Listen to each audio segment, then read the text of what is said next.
सुमित कुमार यहाँ है, ऊपर में नीतीश कुमार है तो जिले में सुमित कुमार भी बैठा हुआ। जब तक सुमित कुमार जिंदा है कोई जमुई के सांप्रदायिक सौहार्द को नहीं बिगाड़ सकता, ये लिख ले।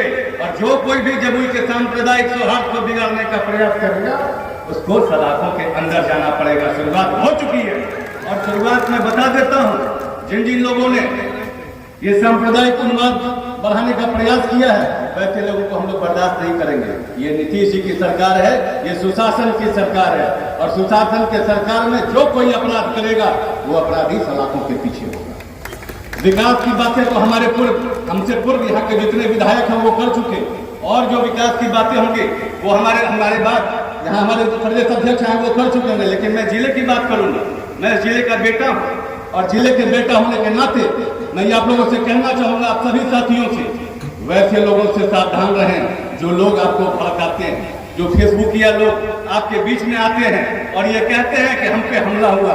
हम पर हमला किस पे हुआ ये बताओ। सनातन में खिचड़ी किस दिन खाया जाता है? शनिवार के दिन ना।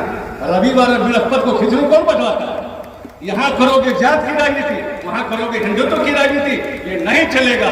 और मैं आपको बता दूं, जब तक हम लोगों की सरकार है पूरा बिहारी और पूरा बिहार सुरक्षित है, और जब तक नीतीश कुमार की सरकार है कोई बिहारियों की उंगली नहीं उठा सकता, कोई एक बिहारी को आंच नहीं दिखा सकता। और आप लोग का साथ और सहयोग इसी तरह से मिलता रहा, हमारे नेता को आप लोग मजबूत करेंगे तो कोई अगड़ा, कोई पिछड़ा, कोई हिंदू, कोई मुसलमान नहीं चलेगा।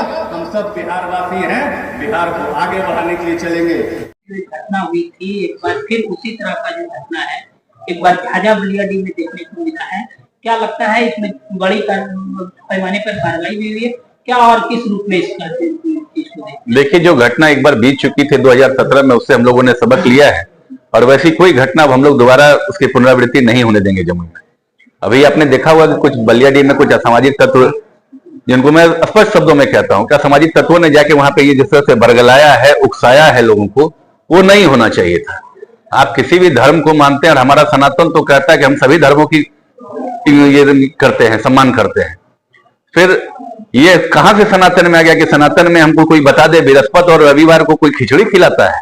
ये शनिवार और मंगलवार का इसलिए दिन तय है। हनुमान जी का हमसे बड़ा भक्त तो नहीं हो सकता। आप हमको देख लें, हनुमान जी के साथ चलें, कितनी भक्ति आपको आती है, हम देखें जरा। तो क्या लगता है सोची समझी साजिश? बिल्कुल, ये सुनियोजित ढंग से ये सोची समझी साजिश है और इस तरह की घटना से बचना चाहिए। ये सस्ती लोकप्रियता के लिए हमें ये काम नहीं करना चाहिए।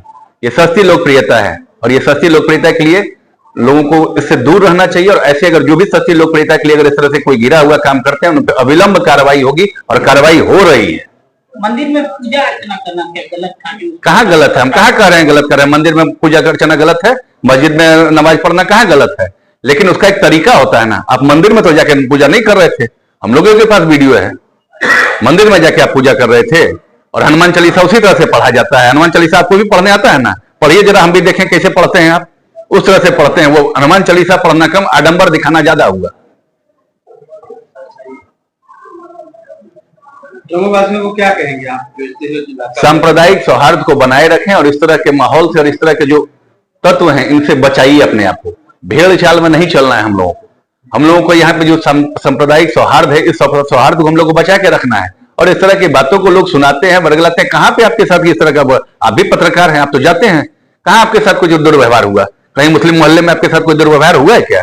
हमें बता दीजिए। और अगर आपके साथ दुर्व्यवहार हुआ, हम जिस तरह से टीके का सम्मान करते हैं उसी तरह से टोपी का भी सम्मान करते हैं। कोई हमारे टीके का, कोई हमारे टोपी का अगर कोई अपमानित करेगा तो वैसे लोगों को हम लोग बख्शने वाले नहीं।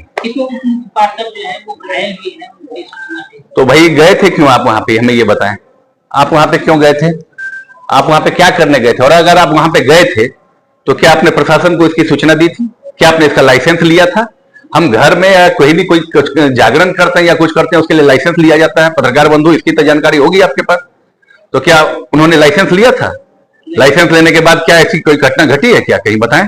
और लाइसेंस लेने के बाद अगर इस तरह की घटना घटती तो हम मानते कि वहां के लोग दोषी हैं जिन्होंने इनके ऊपर हमला किया है।